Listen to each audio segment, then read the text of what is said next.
नमस्कार दोस्तों, स्वागत है आपका आपके अपने YouTube चैनल एक्सीलेंट गुरु पर। साथियों, मैं हूं राकेश सिहाग। रात के बज चुके हैं 8 और आपके सामने क्लास नंबर 23 हाजिर है।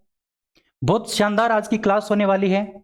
हमेशा की तरह 20 क्वेश्चनों का डिस्कशन हम करेंगे और वो जो 20 क्वेश्चन होंगे उस 20 क्वेश्चनों में बहुत सारे कॉन्सेप्ट मैं आपको बताऊंगा, बहुत सारे अन्य क्वेश्चंस मैं आपको बताऊंगा। इसलिए आप क्लास को पूरा देखिए और कॉपी पेन लेकर बैठना आपको जरूरी है। अगर आप कॉपी पेन लेके बैठते हो, उसमें कुछ नोट करते हैं तो साथियों उससे आपको याद होगा और बहुत सारे कॉन्सेप्ट आप सीख पाओगे और उन कॉन्सेप्ट का उपयोग करके आप बहुत सारे क्वेश्चनों का जवाब जो है वो अच्छे से दे पाओगे। इसके अलावा कोई आपको डाउट रहता है तो आप मुझसे संपर्क कर सकते हैं व्हाट्सएप के माध्यम से। व्हाट्सएप की जो नंबर है वो वीडियो की डिस्क्रिप्शन में है। इसके अलावा इस क्लास का पीडीएफ डाउनलोड करने के लिए आप टेलीग्राम से जुड़ जाइए। टेलीग्राम चैनल का जो लिंक है वो भी वीडियो की डिस्क्रिप्शन में दे रखा है। वहां से अगर आप जुड़ते हैं टेलीग्राम पर तो आपको रोजाना इस क्लास के बाद पीडीएफ मिलता है। इसके अलावा जो भी आपका सुझाव है वो सुझाव आप कमेंट के माध्यम से दे सकते हैं। कमेंट जो सेक्शन है वो आपके लिए खुला है, उसमें आप कमेंट कीजिए। क्लास में कोई आपको बदलाव चाहिए या कोई भी आपको सुझाव देना है, वो आपका सुझाव मुझे अच्छा लगेगा और उसमें मैं इंप्रूवमेंट करने की कोशिश करूंगा जिससे कि मैं आपको बेहतर कंटेंट दे पाऊँ। वैसे मैं आपके लिए बेहतर कंटेंट तैयार कर रहा हूँ रोजाना और भी बेहतर करने की कोशिश करूंगा। मैं ये तो नहीं कहता कि मैं परफेक्ट हूं, लेकिन इतना मैं जरूर कह सकता हूं कि आपके जो एग्जाम में जो क्वेश्चन आएगा ना, वो क्वेश्चन मैं इस क्लास में से फंसा के दिखा दूंगा। 70 से 80% जो क्वेश्चन है वो इन्हीं क्लास में से बनने वाले हैं। इसके अलावा जो थ्योरी की क्लास है वो भी हमारी पीछे मैंने करवाई थी। फिजिक्स 2024 नाम से मैंने प्लेलिस्ट बना रखी है, वहां से आप फिजिक्स की थ्योरी क्लास पढ़ सकते हो। और अन्य क्लास अगर आपको चाहिए थ्योरी क्लास तो बता दीजिए, मैं आपको थ्योरी क्लास भी दे दूंगा। ठीक है, चलिए तो क्लास को स्टार्ट करते हैं। आज की जो क्लास है उसका पहला क्वेश्चन आपकी स्क्रीन के ऊपर आ चुका है। क्वेश्चन को अच्छे से पढ़ लीजिए। क्वेश्चन क्या है कि खाली स्थान न होने पर किया गया कार्य शून्य होता है। यानी क्या नहीं होने पर किया गया कार्य शून्य होगा। शून्य कार्य कब होता है? शून्य कार्य होने की स्थिति में आपको बता देता हूं। शून्य कार्य होने की स्थिति में आपको बता देता हूं कौन कौन सी जो स्थितियां हैं वो शून्य कार्य की होती हैं। कौन कौन सी स्थितियां शून्य कार्य की होती हैं? देखिए, एक नंबर तो होता है कि जब बल व विस्थापन न हो, यानी बल न हो। एक नंबर बल न हो।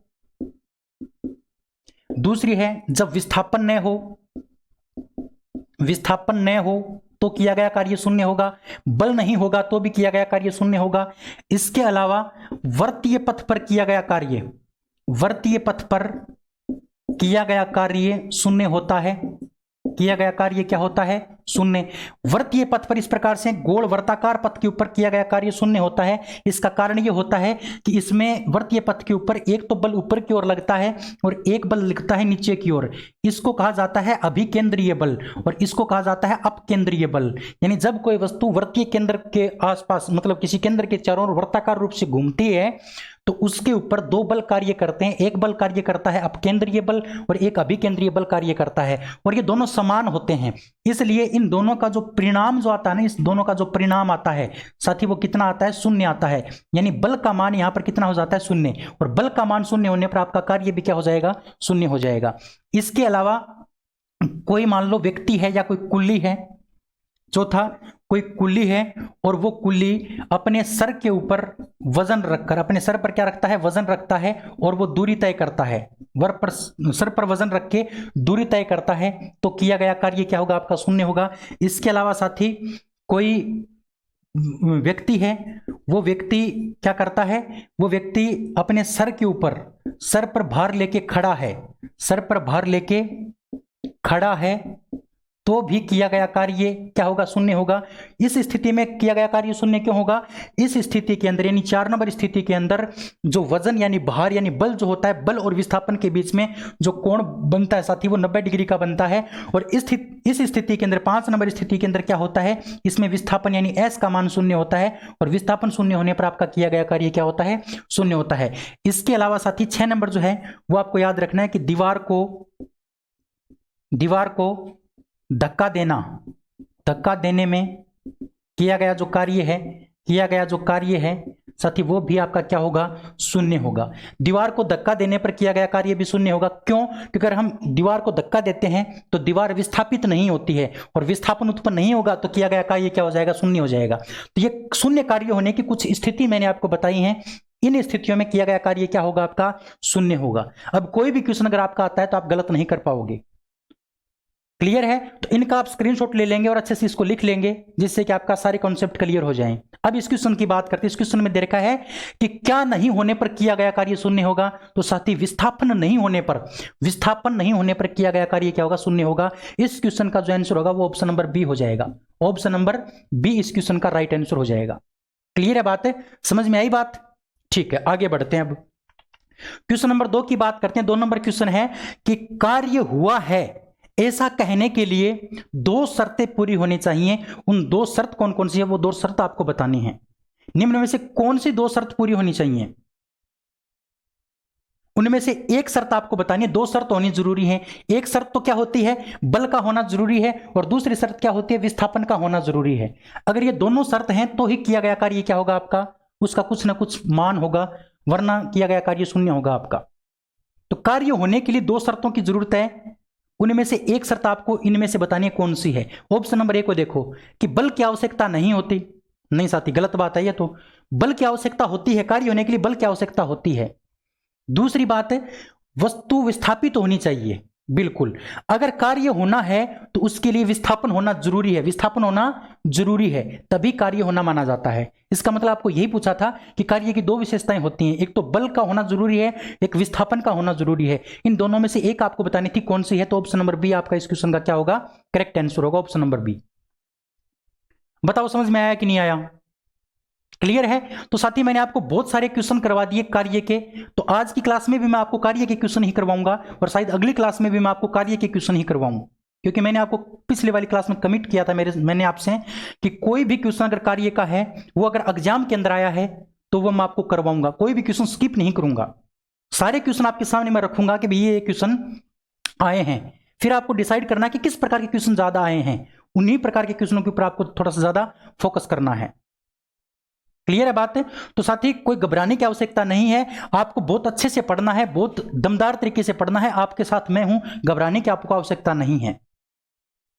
साथी मैं आपको बता दूं, इस जीवन के अंदर 3 बातें अगर जिस व्यक्ति के साथ घट जाती हैं, वो व्यक्ति जीवन में कुछ भी कर सकता है। एक तो जिस व्यक्ति का दिल टूट जाए, एक जिस व्यक्ति की जेब खाली होती है, और एक जो व्यक्ति असफल हो जाता है। ये 3 सबक अगर जिंदगी में मिल जाते हैं मेरे साथी, तो वो व्यक्ति कुछ भी कर सकता है। अगर इसमें से कोई भी एक काम हुआ है आपकी जिंदगी में, तो आप कुछ भी कर सकते हैं, और उसके लिए मैं आपके साथ हूं। और अगर आप बेरोजगारी से डर रहे हैं, तो बेरोजगारी से डरने की जरूरत नहीं है, क्योंकि अब आपकी नौकरी लगेगी, 100% लगेगी। और साथ ही मैं आपको बताना चाहूंगा, जो बेरोजगारी है ना, उसके ऊपर किसी ने बहुत अच्छी बात लिखी है।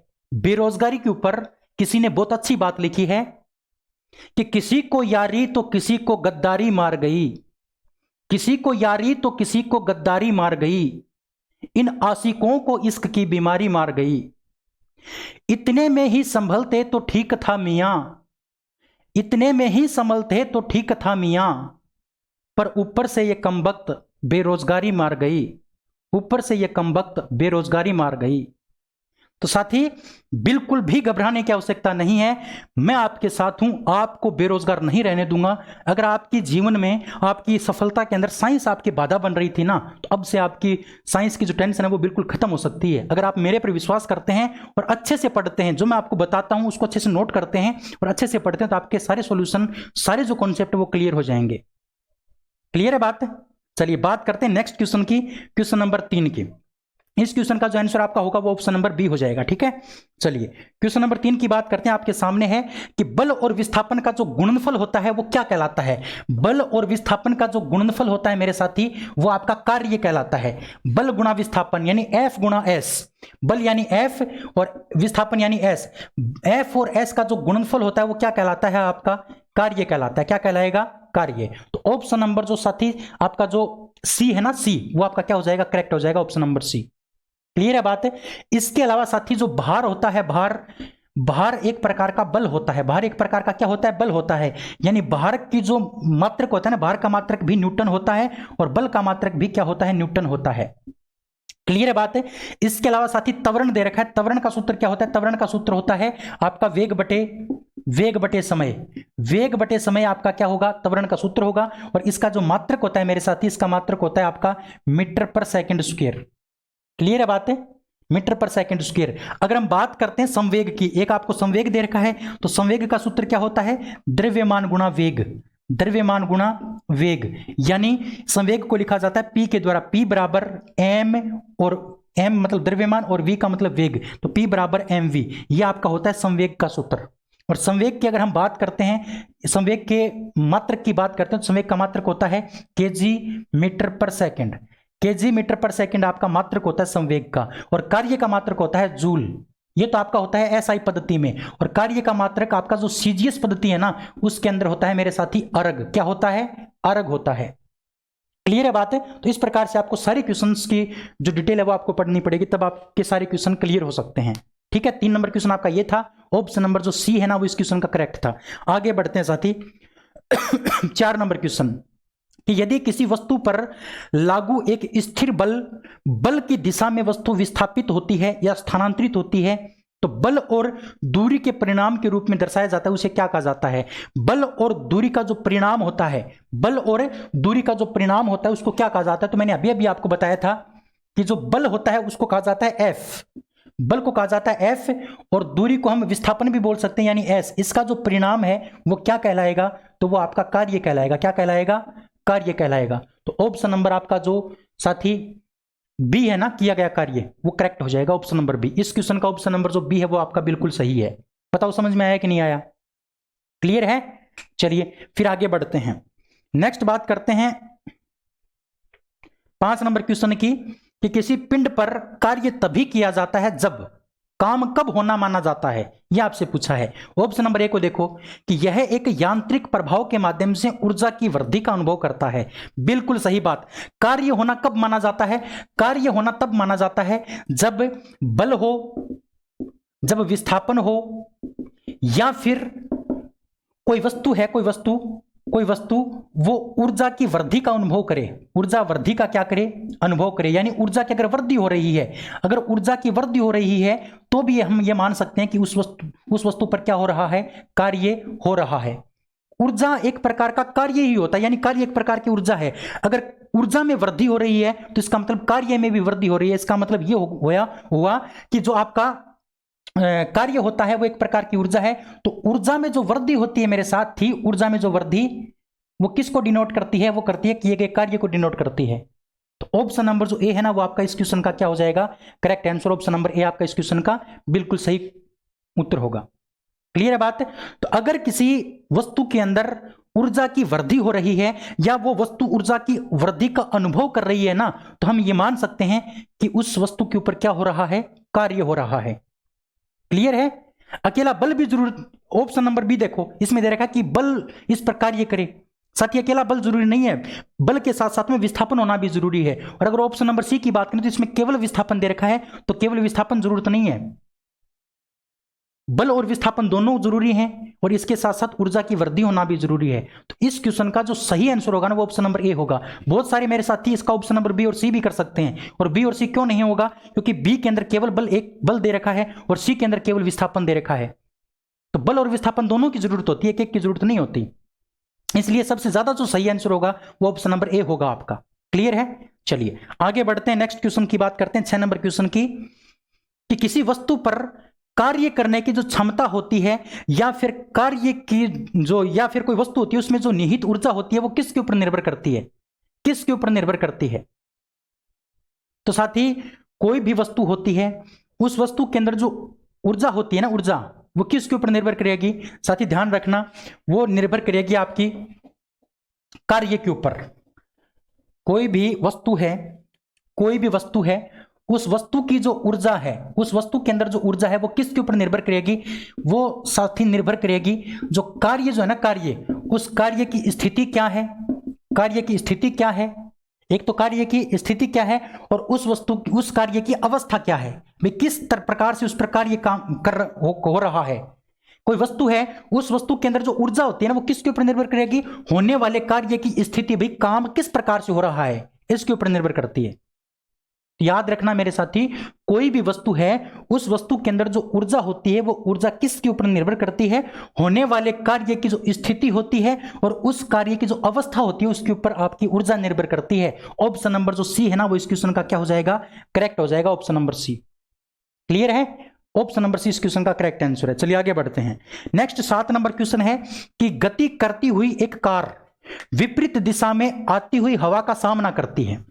यानी इस क्वेश्चन में क्या बता रहा है आपको कि एक कार है, इस प्रकार से वो क्या कर रही है, ये कार है मान लो, और ये इस प्रकार से आगे की तरफ गति कर रही है, ये इसकी गति है इस साइड, और इसके विपरीत दिशा से हवा आ रही है, ये इस साइड से इसकी विपरीत दिशा से क्या आई है, हवा, ये हवा है। ठीक है, हवा क्या लगा रही है, इस पर बल लगा रही है, हवा क्या कर रही है, बल लगा रही है, और ये गति जो है ना ये क्या कर रही है, इसका विस्थापन उत्पन्न कर रही है। इसमें विस्थापन उत्पन्न करने का काम कौन कर रही है, इसकी गति कर रही है। ध्यान से देखो, इसमें बल व विस्थापन, बल और विस्थापन दोनों की दिशा क्या है, इन दोनों की जो दिशा है ना वो एक दूसरे के विपरीत है, एक दूसरे के क्या है, विपरीत। अगर ध्यान से देखोगे तो हवा इस साइड से चल रही है तो हवा बल इस साइड लगा रही है, और इसकी गति इस साइड है, गति इस साइड है, इसका मतलब विस्थापन और बल दोनों की दिशा जो है ना वो विपरीत है। और अगर बल और विस्थापन की दिशा विपरीत है तो इनके बीच में जो कोण बनेगा, जो थीटा का मान होगा मेरे साथी वो कितने डिग्री का होगा, 180 डिग्री का होगा। क्लियर है बात है। और 180 डिग्री, कोस 180 डिग्री का जो मान होता है वो होता है माइनस का एक। तो इसके अनुसार अगर हम W का मान याद करते हैं, कार्य का मान याद करते हैं, तो कार्य W बराबर होता है F गुणा S गुणा कोस थीटा। तो F का मान F आ गया गुणा S का S आ गया गुणा ये जो कोस थीटा है इसकी जगह हम लिखेंगे कोस 180 डिग्री, और कोस 180 डिग्री का मान होता है -1, और साथ ही इस -1 का गुणा इसके साथ करेंगे ना तो W का मान क्या आएगा, -FS आएगा। कहने का मतलब कार्य क्या आएगा आपका, ऋणात्मक आएगा। कार्य क्या आएगा, ऋणात्मक। तो हवा के द्वारा किया गया जो कार्य होगा वो किस प्रकार का होगा मेरे साथी, ऋणात्मक हो जाएगा। ऋणात्मक क्यों हुआ, क्योंकि इन दोनों की जो दिशा है ना, बल और विस्थापन की दिशा वो विपरीत है, और विपरीत दिशा में कोण जो बनता है वो 180 डिग्री का बनता है, और 180 डिग्री का कोण बनता है, इसीलिए ये कार्य क्या हो जाएगा आपका, ऋणात्मक हो जाएगा। क्लियर है बात है। तो मैंने आपको शून्य कार्य की बात पहले क्वेश्चन में बताई थी, और अब मैंने आपको ऋणात्मक कार्य की बात बता दी कि ऋणात्मक कार्य कब होता है, जब बल और विस्थापन की दिशा विपरीत होती है ना, तब किया गया कार्य आपका क्या होगा, ऋणात्मक होगा। क्लियर है बात है, ठीक है। चलिए आगे बढ़ते हैं फिर नेक्स्ट क्वेश्चन की ओर। इस क्वेश्चन का आंसर जो हो जाएगा वो आपका ऑप्शन नंबर ए हो जाएगा, ऑप्शन नंबर ए, यानी कार्य जो होगा वो किस प्रकार का होगा, ऋणात्मक होगा। और ऋणात्मक मान कैसे है वो मैंने आपको बता ही दिया, ठीक है। चलिए अब हम बढ़ते हैं नेक्स्ट क्वेश्चन 8 नंबर क्वेश्चन की ओर। 8 नंबर क्वेश्चन है कि यदि कोई कार 500 न्यूटन के नियत बल के साथ 15 किलोमीटर की दूरी तय करती है, 15 किलोमीटर की दूरी तय करती है, तो किया गया कार्य की गणना कीजिए। यानी इसमें जो बल है ना, बल वो कितने न्यूटन है, बल है इसमें F का जो मान दे रखा है मेरे साथी वो दे रखा है 500 न्यूटन, बल का मान आपको 500 न्यूटन दे दिया, और दूरी यानी विस्थापन दे दिया इसमें कितने किलोमीटर, 15 किलोमीटर। कितने किलोमीटर, 15 किलोमीटर। क्लियर है बात। अब आपको क्या करना है मेरे साथी, W का यानी कार्य का मान ज्ञात करना है। तो कार्य F गुणा S, और यहां पर कोण का मान आपको नहीं दे रखा है, कोण नहीं दे रखा है इसलिए हम कोण को काम में नहीं लेंगे, सिर्फ इतना ही सूत्र काम में लेंगे। तो W बराबर F का मान आपको दे दिया 500, F का मान कितना दे दिया, 500 दे दिया। क्लियर है। और गुणा ये हो गया आपका 15, लेकिन साथ ही ध्यान से देखो इसमें किलोमीटर दे रखा है, और विस्थापन जो होता है उसका मान किलोमीटर में नहीं होना चाहिए, विस्थापन का जो मात्रक होता है वो मीटर होता है, इसलिए इसको हम क्या करेंगे, मीटर में बदलेंगे। और मीटर में बदलने के लिए हम क्या कर देंगे, इसको 1000 से गुणा कर देंगे। क्यों, क्योंकि किलोमीटर को मीटर में बदलने के लिए हम 1000 से गुणा कर देते हैं, इसलिए मैंने 1000 से गुणा कर दिया। अब देखो 15 5 75, और 2 0 तो ये रहे और 3 0 ये रहे, कहने का मतलब 5 0 इसके आगे हो जाएंगे, और ये हो जाएगा आपका जूल। तो इकाई, दहाई, सैकड़ा, हजार, 10,000, लाख, 10 लाख, यानी 75 लाख जो जूल है ना वो उस कार के द्वारा क्या किया जाएगा, कार्य किया जाएगा। तो अब देख लो ऑप्शन नंबर आपका कौन सा सही है। इस क्वेश्चन का जो ऑप्शन नंबर आपका जो सी, वैसे तो इसमें सी है ना वो डी की जगह दे रखा है, लेकिन ऑप्शन नंबर सी जो है ना आपका वो करेक्ट हो जाएगा, ऑप्शन नंबर सी। क्लियर है। तो ध्यान देना, बहुत सारे जो बच्चे जो मेरे दोस्त हैं ना वो क्या करेंगे, इस 15 का ही गुणा कर देंगे, लेकिन 15 का गुणा नहीं होगा। क्यों, क्योंकि 15 तो किलोमीटर दे रखा है, और किलोमीटर को आपको मीटर में चेंज करना पड़ेगा। क्यों? क्योंकि विस्थापन का जो मात्रक होता है ना वो मीटर होता है, इसलिए आप किलोमीटर को किस में चेंज करोगे? मीटर में चेंज करोगे, उसके बाद इस क्वेश्चन को हल करोगे। ये गलती भी मेरे दोस्त कर सकते हो आप, तो क्वेश्चन को थोड़ा सा समझना है, पढ़ना है अच्छे से, ठीक है। चलिए नेक्स्ट क्वेश्चन की बात करते हैं। पहले 9 नंबर क्वेश्चन की बात करते हैं। 9 नंबर क्वेश्चन आपके सामने है कि निम्नलिखित में से क्या अधातुओं का भौतिक गुण नहीं है? मैंने साथी अधातुओं के भौतिक गुण आपको बताए थे। अधातुओं के भौतिक गुण मैंने आपको बताए थे। कौन कौन से बताए थे? अगर आपने पीछे की वीडियो देखे हैं तो मैंने आपको बताया था कि जो अधातुएं जो आपकी होती हैं, अधातुएं जो होती हैं वो तीनों अवस्थाओं में पाई जाती हैं। तीनों अवस्थाओं में पाई जाती। कहने का मतलब वो ठोस भी होती हैं, वो द्रव भी होती हैं और वो गैस भी होती हैं। एकमात्र द्रव अवस्था में पाई जाने वाली अधातु कौन सी होती है? तो साथी वो ब्रोमीन होती है। ब्रोमीन ये एकमात्र है। ये क्या है? एकमात्र द्रव अवस्था में पाई जाने वाली जो अधातु होती है उसका नाम होता है ब्रोमीन। उसका नाम क्या होता है? ब्रोमीन होता है। क्लियर है बात है? तो अधातु का ये एक गुण ये हो गया। इसके अलावा साथी ये जो अधातु होती है इसके अंदर चमक नहीं पाई जाती, इसके अंदर ध्वनि नहीं पाई जाती, ध्वनि उत्पन्न नहीं करती। इसके अलावा इसमें तन्यता का गुण नहीं होता, इसके अंदर आघातवर्धनीयता का गुण नहीं होता, इसके अलावा मेरे साथी इसके अंदर क्या नहीं होता? ये ऋणायन बनाती हैं और क्या करती हैं? इलेक्ट्रॉन को ग्रहण करती हैं। इलेक्ट्रॉन को क्या करती हैं? ग्रहण करती हैं। ये कुछ विशेषताएं हैं अधातुओं की। अब आपको इनमें से यह बताना है कि निम्नलिखित में से अधातुओं का गुण नहीं है। कहने का मतलब इसमें 3 तो धातुओं के गुण हैं, अधातुओं के गुण 3 तो हैं और एक ऐसा ऑप्शन है जिसके अंदर अधातुओं का गुण नहीं है, उसी की आपको पहचान करनी है। ऑप्शन नंबर 1 को देखो कि केवल ठोस अवस्था में होती हैं। अधातुएं केवल ठोस अवस्था में होती हैं? नहीं, अधातुएं तीनों अवस्थाओं में होती हैं। ठोस भी होती है, द्रव भी होती है और गैस भी होती है। इसका मतलब ऑप्शन नंबर जो ए है ना वही आपका गलत है और गलत की ही आपको पहचान करनी थी। तो ऑप्शन नंबर जो ए है वो इस क्वेश्चन का क्या हो जाएगा? बिल्कुल राइट आंसर हो जाएगा।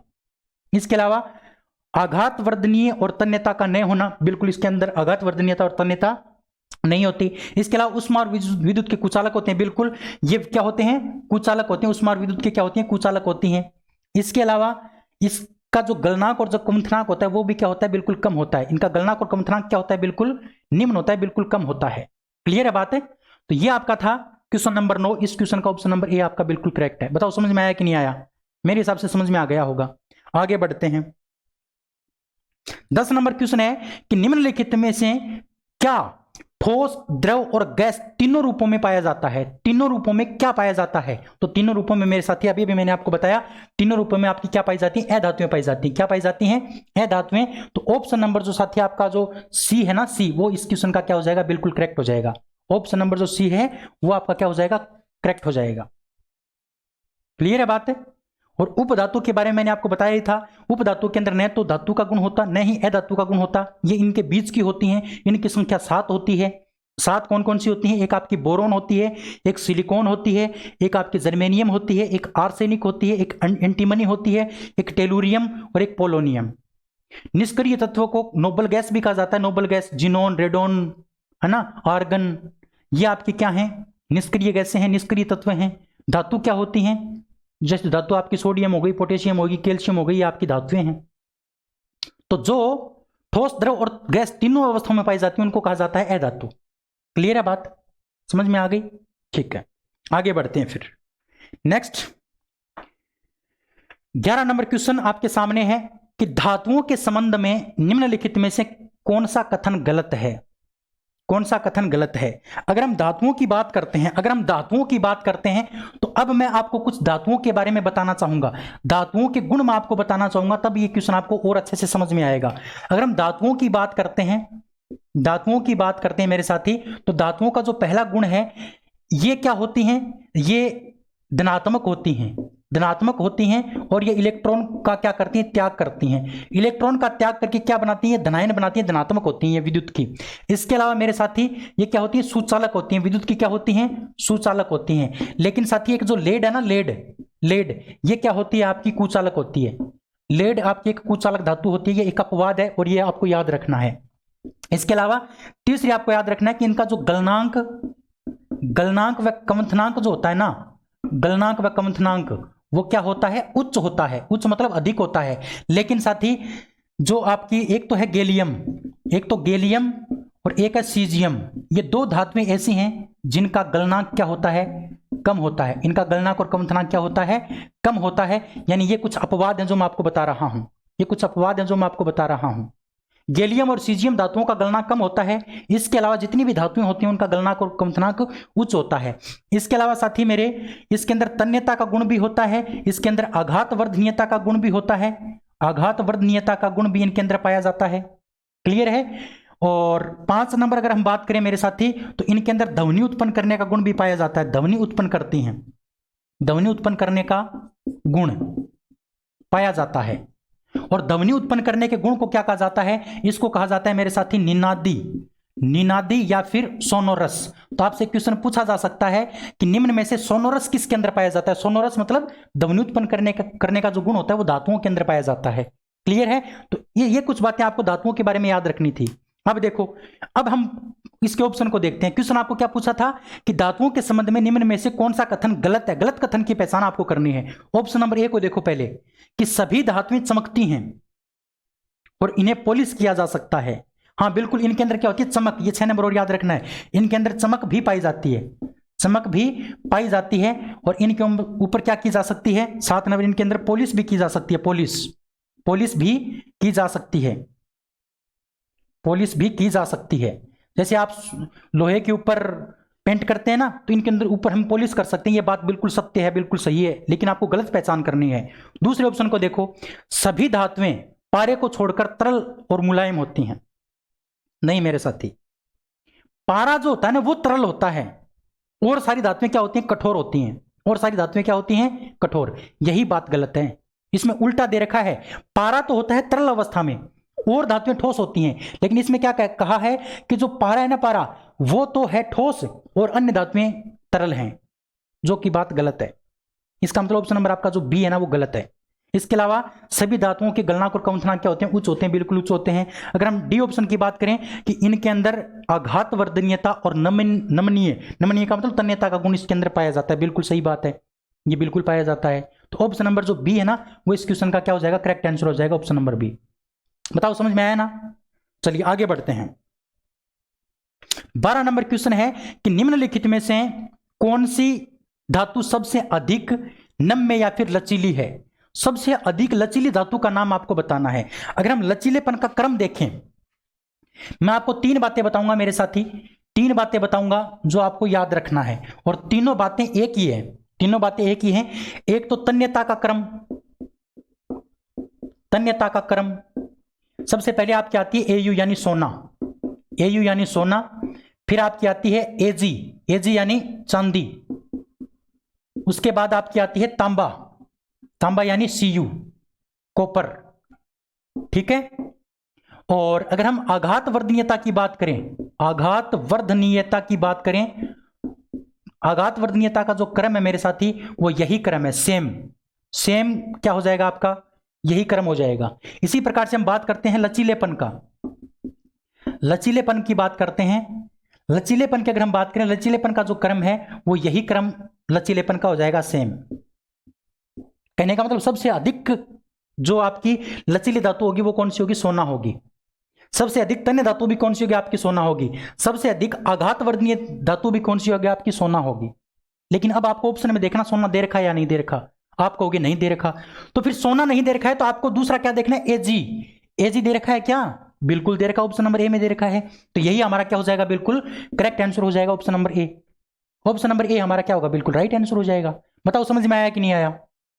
अरे क्लियर है ना। तो सबसे अधिक लचीली धातु कौन सी हो जाएगी, आपकी एजी हो जाएगी इस ऑप्शन के आधार पर। लेकिन वैसे कौन सी होती है, आपकी सोना होती है, लेकिन ऑप्शन के आधार पर आपकी क्या हो जाएगी, एजी हो जाएगी। इसके बाद आपकी तांबा के बाद आपकी एल्यूमिनियम आ जाती है। तो एल्यूमिनियम है ना, ये 4 नंबर की होती है, आघातवर्धनीय भी 4 नंबर की होती है, और लचीलेपन के क्रम में भी ये 4 नंबर होती है। क्लियर है बात है। ठीक है, आगे बढ़ते हैं फिर नेक्स्ट क्वेश्चन की ओर। 13 नंबर क्वेश्चन है कि लोहे को कठोर और मजबूत बनाने के लिए इनमें से क्या मिलाया जाता है। यानी लोहा जो होता है वो शुद्ध अवस्था में जो लोहा होता है वो क्या होता है, लचीला होता है, उसके औजार वगैरह नहीं बना सकते। जो शुद्ध अवस्था में लोहा होता है, शुद्ध अवस्था में शुद्ध अवस्था में जो लोहा होता है मेरे साथी, वो क्या होता है, लचीला होता है, लचीला।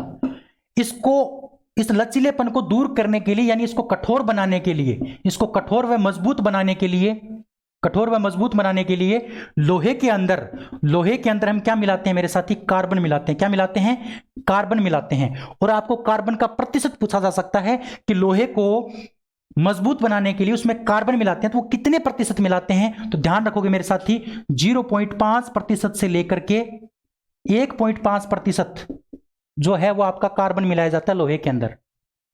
क्लियर है बात है। इसके अलावा शुद्ध अवस्था में जो सोना होता है, शुद्ध अवस्था में जो सोना होता है, सोना वो भी क्या होता है, लचीला होता है। वो भी क्या होता है, लचीला व मुलायम होता है। लचीला व क्या होता है, मुलायम होता है। शुद्ध अवस्था में जो लोहा होता है वो लचीला और मुलायम होता है, उसके आभूषण नहीं बन सकते। तो इसको कठोर बनाने के लिए, लोहे को कठोर बनाने के लिए इसके अंदर क्या मिलाते हैं, सोने को, लोहे को कठोर बनाने के लिए तो इसके अंदर कार्बन मिलाते हैं, लेकिन सोने को कठोर बनाने के लिए इसके अंदर क्या मिलाते हैं, सोने के अंदर हम क्या मिलाते हैं मेरे साथी, इसके अंदर मिलाया जाता है तांबा। शुद्ध सोना जो होता है, शुद्ध अवस्था में जो सोना होता है वो 24 कैरेट का होता है। कितने कैरेट का होता है, 24 कैरेट का। और जो आपके आभूषण जो बनाए जाते हैं ना, आभूषण बनाए जाते हैं वो कितने कैरेट के बनाए जाते हैं, 2 कैरेट, 22 कैरेट के बनाए जाते हैं। 22 कैरेट सोने के आपके क्या बनते हैं, आभूषण बनते हैं, 22 कैरेट सोने के आभूषण। इसमें जो 2 कैरेट है, ये जो 2 कैरेट है ना, 2 कैरेट वो क्या मिलाते हैं, आपका तांबा मिलाते हैं, जिससे कि वो क्या हो जाता है, जिससे कि वो कठोर हो जाता है आपका सोना। क्लियर है बात। तो सोने को मजबूत बनाने के लिए तांबा मिलाते हैं और लोहे को मजबूत बनाने के लिए उसके अंदर क्या मिलाते हैं, कार्बन मिलाते हैं। तो इस क्वेश्चन का जो आंसर आपका हो जाएगा 13 नंबर का, वो ऑप्शन नंबर सी हो जाएगा। बताओ समझ में आया कि नहीं आया, क्लियर है ना। ठीक है, आगे बढ़ते हैं। फिर नेक्स्ट क्वेश्चन की बात करते हैं, 14 नंबर क्वेश्चन की, कि सबसे तन्यशील धातु कौन सी है, सबसे अधिक तन्य धातु कौन सी है। तन्य का मतलब जिसको हम तान सकें, जिसको हम क्या कर सकें, खींच सकें। तो मैंने अभी आपको बताया था तन्यता का, आघातवर्धनीयता का और लचीलेपन का क्रम। उसमें सबसे पहले मैंने आपको क्या बताया था, सोना बताई थी। और सोने का प्रतीक क्या होता है आपका, AU होता है। क्या होता है, AU। ऑप्शन नंबर जो आपका बी है ना, बी, वो इस क्वेश्चन का क्या हो जाएगा, बिल्कुल करेक्ट हो जाएगा, ऑप्शन नंबर बी। बताओ समझ में आया कि नहीं आया। और सोना के बाद, AU के बाद पहले AU होता है, उसके बाद क्या होता है आपका AG, फिर उसके बाद कॉपर होता है, उसके बाद आपका एल्यूमिनियम होता है। क्लियर है। तो AU जो है वो आपका 1 नंबर है, AG आपका 2 नंबर है। अगर ऑप्शन में AU नहीं दे रखा है तब आपको उत्तर क्या हो जाता, AG हो जाता। लेकिन अब ऑप्शन में आपको AU दे रखा है, इसलिए ऑप्शन नंबर आपका जो बी है ना वो करेक्ट हो जाएगा। बताओ समझ में आया कि नहीं आया, क्लियर है।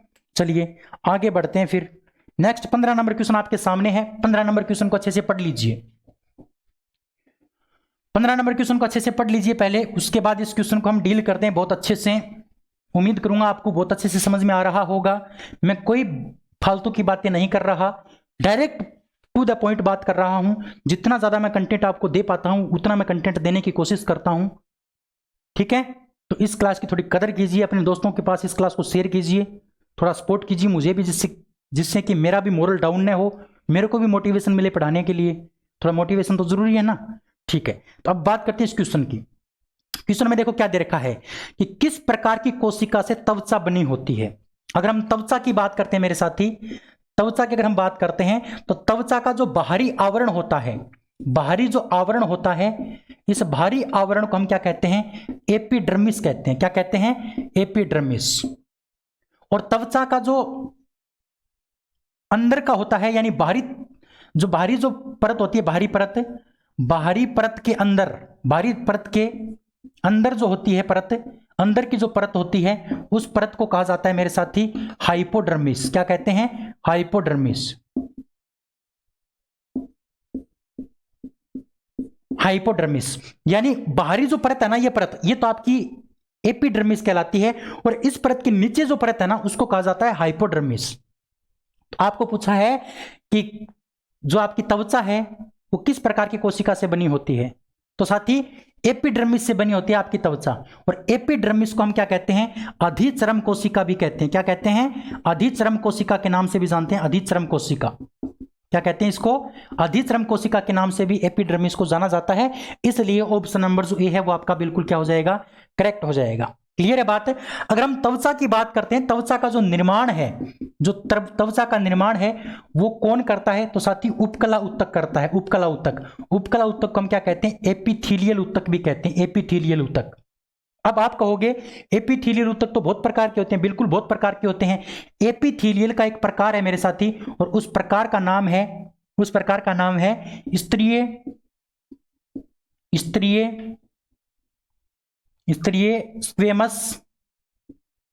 Squamous epithelial.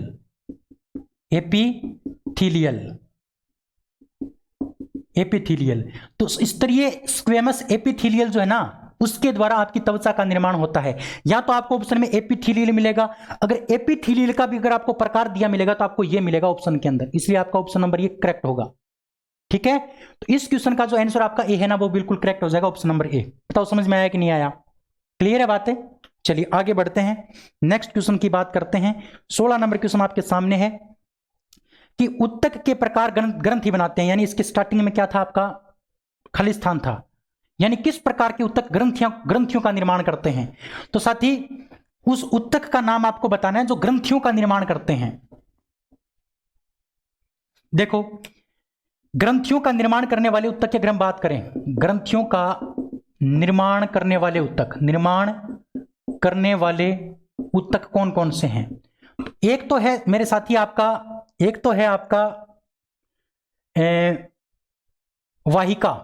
वाहिका जो है ना, वाहिका एक उत्तक होता है, वाहिका उत्तक। वाहिकाओं का जो निर्माण करता है उस उत्तक को वाहिका उत्तक कहते हैं। तो जो वाहिका उत्तक है वो किसका बना होता है? वो क्या करता है? वो ग्रंथियों का निर्माण करता है। वो किसका निर्माण करता है? ग्रंथियों का निर्माण करता है। और इसके साथ साथ मेरे साथी दूसरा जो होता है वो होता है एपिथेलियल जो उत्तक होता है, और एपिथेलियल को हम क्या कहते हैं? उपकला उत्तक कहते हैं। तो जो उपकला उत्तक और जो आपकी वाहिका जो होती है ना, वो किसका निर्माण करती हैं? ग्रंथियों का निर्माण करते हैं। किसका निर्माण करेंगे? ग्रंथियों का निर्माण करेंगे। तो इस क्वेश्चन का जो ऑप्शन नंबर बी है ना, वो इस क्वेश्चन का करेक्ट आंसर आपका ऑप्शन नंबर बी हो जाएगा। ऑप्शन नंबर बी इस क्वेश्चन का क्या होगा? बिल्कुल करेक्ट आंसर होगा। क्लियर है बात है? तो एपिथेलियल और आपका जो वाहिका होती है वो किसका निर्माण करती हैं? ग्रंथियों का निर्माण करने वाले उत्तक होते हैं। आगे बढ़ते हैं, नेक्स्ट क्वेश्चन की बात करते हैं। 17 नंबर क्वेश्चन कि जंतु कोशिकाओं में वृक्क को यांत्रिक समर्थन प्रदान करने के लिए इपिथेलियल इसकी आंतरिक परत का निर्माण करता है। यानी जो इपिथेलियल उत्तक होता है मेरे साथी, वो 2-3 प्रकार का होता है। मैं आपको इपिथेलियल उत्तक के बारे में बता ही देता हूं। वैसे मैंने आपको पीछे की क्लासेस में बताया है, अगर आपको याद है तो। अगर हम इपिथेलियल की बात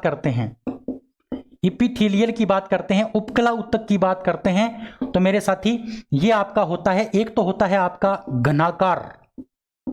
घनाकार उपकला। और ये जो घनाकार उपकला होता है इसको हम क्या कहते हैं? आयत फलकी उपकला भी कहते हैं। आयत फलकी उपकला के नाम से भी इसको जानते हैं।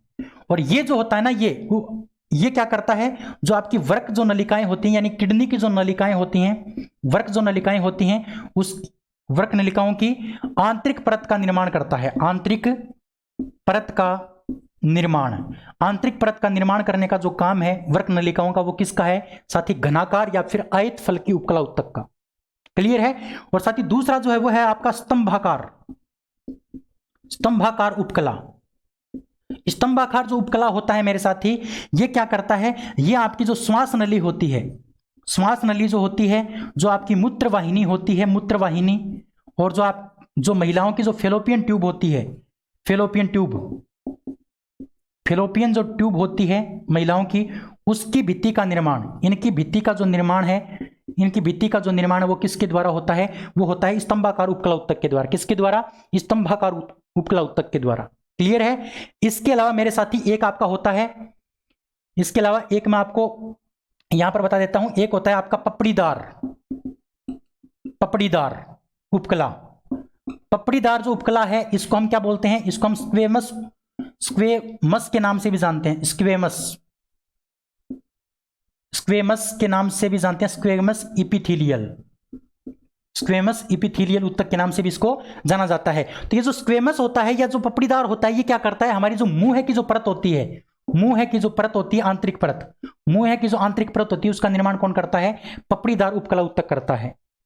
तो अब इस क्वेश्चन में देखो क्या पूछा है आपको। इस क्वेश्चन में पूछा है कि वृक्क को यांत्रिक समर्थन प्रदान करने के लिए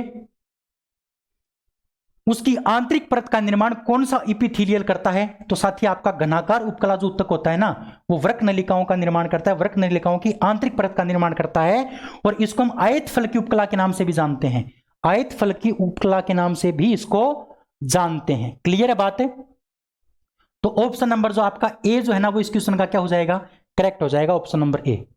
क्लियर, समझ में आया?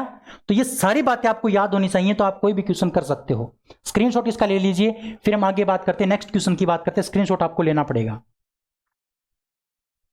चलिए आगे बात करते हैं नेक्स्ट क्वेश्चन, 18 नंबर क्वेश्चन की। 18 नंबर क्वेश्चन आपके सामने है कि ऊतक के प्रकार ग्रंथि बनाते हैं। ये अभी बताया था मैंने, किस प्रकार के ऊतक ग्रंथि बनाते हैं। तो एक मैंने आपको बताया था इपिथीलियल, और दूसरा मैंने आपको बताया था वाहिका। तो इस क्वेश्चन का जो आपका करेक्ट आंसर होगा वो ऑप्शन नंबर आपका बी हो जाएगा, इपिथीलियल। जो इपिथीलियल ऊतक होता है साथी, ये किसका निर्माण करता है? ये ग्रंथियों का निर्माण करते हैं। ग्रंथियों का निर्माण, ग्रंथियों का निर्माण करने का काम किसका है? इपिथीलियल का और एक वाहिका का। क्लियर, ठीक है, इस क्वेश्चन का ऑप्शन नंबर बी आपका करेक्ट है। आगे बढ़ते हैं, नेक्स्ट क्वेश्चन की बात करते हैं, 19 नंबर क्वेश्चन की, कि हिस्टामिन स्रावक कोशिकाएं कहां पाई जाती हैं? हिस्टामिन स्रावक कोशिकाएं जो होती हैं वो कहां पाई जाती हैं? तो साथी हिस्टामिन के बारे में बात करते हैं।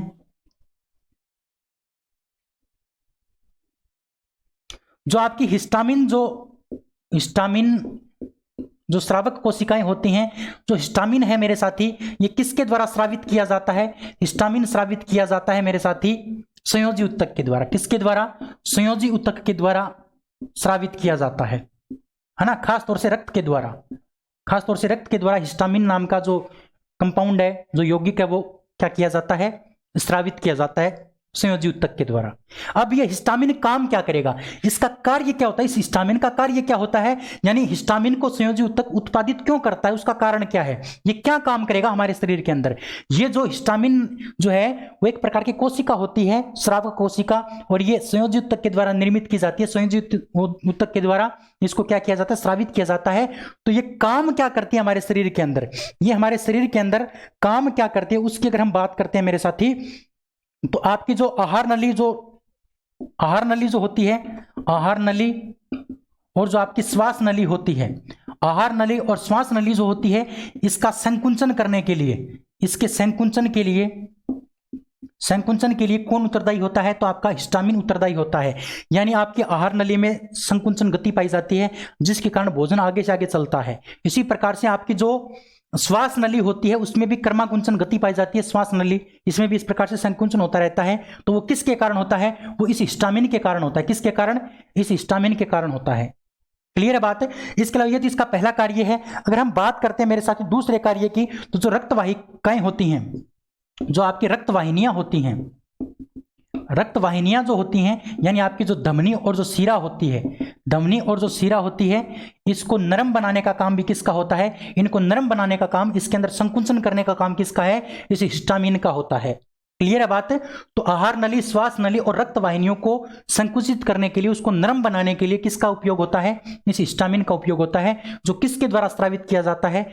संयोजी ऊतक के द्वारा इसको स्रावित किया जाता है। क्लियर है बात है? तो इसी प्रकार का एक आपका होता है कोलेजन। ये मैं आपको यहां ये मिटा देता हूं। अब मैं बात करता हूं किसकी, इसका आपने स्क्रीनशॉट तो लिया होगा। अगर स्क्रीनशॉट नहीं लिया तो एक बार वीडियो को थोड़ा पीछे करके इसका स्क्रीनशॉट ले लीजिए। एक हम बात करते हैं कोलेजन की। कोलेजन जो होता है ना, वो एक प्रकार का प्रोटीन होता है। कोलेजन जो होता है वो एक प्रकार का क्या होता है? प्रोटीन होता है मेरे साथी। कोलेजन आपका एक प्रकार का प्रोटीन होता है, और ये क्या काम करता है? इसका कार्य क्या होता है? इसका उपयोग क्या होता है? तो ये जो हमारी हड्डियां होती हैं, हड्डियां जो होती हैं, हड्डियों को क्या करता है? लचीला बनाता है। हड्डियों को लचीला बनाने का जो कार्य वो किसका है? इस कोलेजन प्रोटीन का है। तो हिस्टामिन और कोलेजन हमारे शरीर में दो पाए जाने वाले मतलब प्रोटीन है। ये तो प्रोटीन नहीं है, ये तो कोशिका है। ये तो कोशिका है मेरे साथी, और ये आपका एक कोलेजन प्रोटीन है। कोलेजन क्या करता है? हड्डियों को लचीला बनाने का कार्य करता है ना। इस प्रकार से मारने पर भी टूटती नहीं है जल्दी सी। तो वो किसके कारण होता है? कोलेजन के कारण। लचीला बनाने का काम कोलेजन करता है। ठीक है, क्लियर है? आगे बढ़ते हैं, नेक्स्ट क्वेश्चन की बात करते हैं। 20 नंबर क्वेश्चन आपके सामने है कि अवकाशोतक यानी एरियोलर जो ऊतक होता है, एरियोलर ऊतक, वो के बीच एक पूरक ऊतक यानी फिलर टिश्यू का काम करता है। यानी जो एरियोलर ऊतक होता है वो किन किन के बीच में किन किन के बीच में पूरक उत्तक का काम करता है। तो साथ ही मैं आपको बता दूं, ये जो एरियोलर जो उत्तक होता है, अवकाशोत्तक जो होता है, यानी अवकाशी जो उत्तक होता है, ध्यान देना, अवकाशी जो उत्तक होता है, इस अवकाशी उत्तक को हम क्या कह सकते हैं, एरियोलर उत्तक भी कहते हैं, एरियोलर उत्तक। और ये जो एरियोलर उत्तक होता है मेरे साथी, ये क्या काम क्या करता है, ये हमारा जो एरियोलर उत्तक होता है मेरे साथी, ये त्वचा व मांसपेशी के बीच में मिलता है, त्वचा व मांसपेशी के बीच में मिलता है। और ये जो अवकाशी उत्तक होता है, ये त्वचा और मांसपेशियों के बीच का जो अवकाश होता है ना, इन दोनों के बीच का अवकाश यानी जो खाली स्थान होता है, उस अवकाश को भरने का कार्य करता है। इस अवकाश को भरने का जो कार्य होता है वो किसका होता है, वो इसी अवकाशी या फिर एरियोलर उत्तक का होता है। तो आपको क्वेश्चन क्या पूछा गया था, क्वेश्चन ये पूछा गया था कि एरियोलर जो टिश्यू है, एरियोलर जो उत्तक है, वो किन किन के बीच में पाया जाता है। तो आप याद रखोगे, त्वचा और मांसपेशियों के बीच में। मान लो ये हमारी त्वचा है और इसके अंदर मांसपेशी है, तो इस त्वचा और मांसपेशी के अंदर बीच में क्या मिलेगा आपको, इसके बीच में मिलेगा आपको अवकाशी उत्तक। और इनके बीच में ही एक तो ये तो त्वचा और मांसपेशी की बात हो गई, एक आपका होता है त्वचा व अंग। त्वचा व अंग के बीच में, त्वचा और अंग के बीच में जो मिलता है वो मिलता है आपका वसा उत्तक, वसा उत्तक यानी एडिपोज उत्तक, एडिपोज उत्तक। यानी किसी अंग के और त्वचा के बीच में तो आपको मिलेगा वसा उत्तक या फिर एडिपोज उत्तक, और त्वचा और मांसपेशी के बीच में कौन सा मिलेगा आपका, एरियोलर मिलेगा। दोनों में अंतर है मेरे साथी, एरियोलर या फिर जो अवकाशी उत्तक होता है वो तो त्वचा और मांसपेशी के बीच में मिलता है, क्लियर है। और त्वचा और अंग के बीच में जो मिलता है ना, वो कौन सा मिलता है आपका, वसा उत्तक मिलता है। किसी भी अंग और त्वचा के बीच में आपका मिलेगा वसा उत्तक या फिर एडिपोज उत्तक, और त्वचा और मांसपेशी के बीच में मिलेगा आपका एरियोलर उत्तक। क्लियर है बात है, समझ में आ गई। स्क्रीनशॉट इसका ले लीजिए, उम्मीद करूंगा आपको बिल्कुल अच्छे से क्लियर हो गया होगा। ये थे साथी आज के 20 क्वेश्चन, उम्मीद करूंगा बहुत अच्छे से आपको बेहतर तरीके से क्लास समझ में आई होगी। अगर आपको अच्छा लगा, बढ़िया क्लास लगी, तो आप अपने दोस्तों यारों रिश्तेदारों तक इस क्लास को शेयर कर सकते हैं मेरा सपोर्ट करने के लिए। इसके अलावा कोई भी आपको डाउट है तो आप कमेंट कर सकते हैं, कमेंट सेक्शन आपके लिए खुला है, आपके कमेंट का जवाब मिलेगा। अगली क्लास में आपका जो डाउट है वो सोल्व कर दिया जाएगा, या फिर आप व्हाट्सएप के माध्यम से मेरे तक कोई भी आपका डाउट है वो पहुंचा सकते हैं। व्हाट्सएप नंबर जो है वो वीडियो के डिस्क्रिप्शन में है, और वीडियो के डिस्क्रिप्शन के अंदर ही आपको टेलीग्राम चैनल का लिंक दे रखा है, वहां से आप इस क्लास का पीडीएफ भी डाउनलोड कर सकते हैं। ठीक है, तो आज की इस क्लास में इतना ही, कल फिर मिलते हैं शाम को 8 बजे। तब तक के लिए जय हिंद, जय भारत। अपना और अपनों का ख्याल रखिए और अच्छे से पढ़ाई करते रहिए। कल तक जो मैंने आपको बताया है वो अच्छे से कवर कर लीजिए। कल शाम को बात करते हैं 8 बजे, तब तक के लिए धन्यवाद।